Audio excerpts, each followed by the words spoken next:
Hi there, so this is the third video in which I'm sharing my progress in restoring this baritone ukulele made by Giannini. I'm going to place links of the first two videos at the bottom if you want to watch a little bit about the history of the instrument and what I've done to it so far. It was in pretty rough shape. This is well, I'm 46 years old, and this is older than me, so that's something. The strings on it were about 20, 25-ish years old, and it had quite a few issues, so I dealt with most of them. In my last video, in the second video, I was debating with myself if I should install a strap or not, and obviously I did. I'm a classical guitarist, as some of you know. So I need to have my instrument in the middle of my body, and I want my hands to be free to move around. I noticed that some ukulele players hold it on their lap. Some of them hold it like this and play with their thumb. That's all good. For me, I need my instruments to be stable so as to allow both of my hands to move around freely. So I did install a strap on the instrument. Let me just show you what I did. I was a little bit wary to do this because I've installed strap buttons on acoustic and electric guitars before. Well, mostly acoustics. Electric guitars usually come with strap buttons, but I never did it on a ukulele, and they're much smaller, and I was afraid I might crack the wood or something. So I installed a button here and a button here. I had to drill a hole here, and that's all good. That's a nice solid piece of wood at the bottom of the heel here, and that's all good. I had to drill a hole here, and this was I was concerned about this because it has to be a large hole. As you can see, that button is quite large. This has a screw in there, so it's a small drill bit, a thin drill bit. Just a regular size screw in there.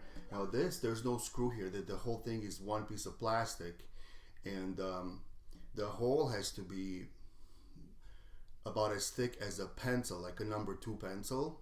And I do have a drill bit kit, but none of the drill bits in there were as thick as that.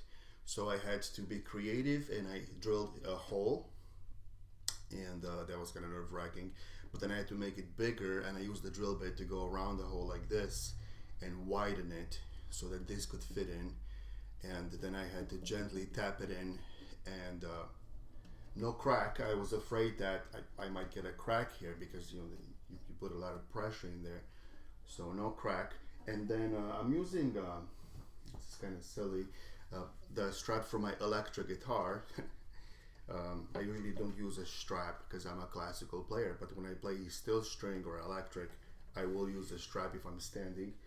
So, and I did order a regular, like one of those nylon cheap straps on Amazon for like $4 that's supposed to come today. And that won't be as long as this, and it won't be as thick, but it'll be long enough.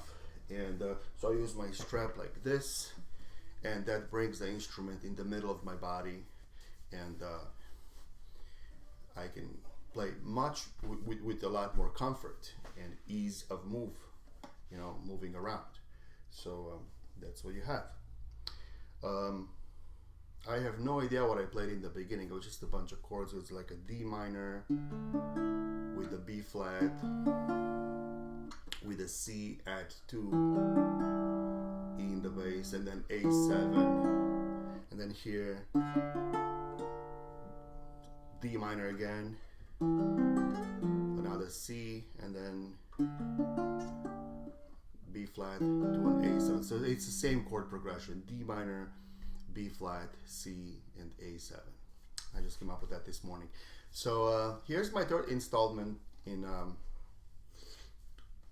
for my progress in restoring this instrument. I wish that this had a wider neck. I'm a classical player, so I'm used to a very wide neck, obviously. But I did watch quite a few videos on YouTube lately with baritone ukuleles, and most of them that I've seen have a wider neck. This seems to be quite narrow, so I would enjoy a wider neck, but there's nothing I can do. But I'm not gonna buy another ukulele. I'm just gonna use this one, and this is not even mine. It's from my classroom, so I'm using it to teach on it. So just quick update. I think I'll do one more video when my case arrives, and I'll see if it's a good fit, and then I'll play some music maybe for the holidays and just moving forward. All right. Let me finish the video by playing that little tune, or maybe parts of it. We'll see what happens. And thank you for watching the video. If you have any questions or comments or suggestions, if you're a ukulele player and have any suggestions for me, about my playing or the way I'm holding it or anything like that, feel free to make them in the comments below. If you're not subscribed to my channel, you are more than welcome to do that. Thank you in advance for that. Don't forget to click that bell and hit that like button. And yeah. Thank you very much.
Have a nice day.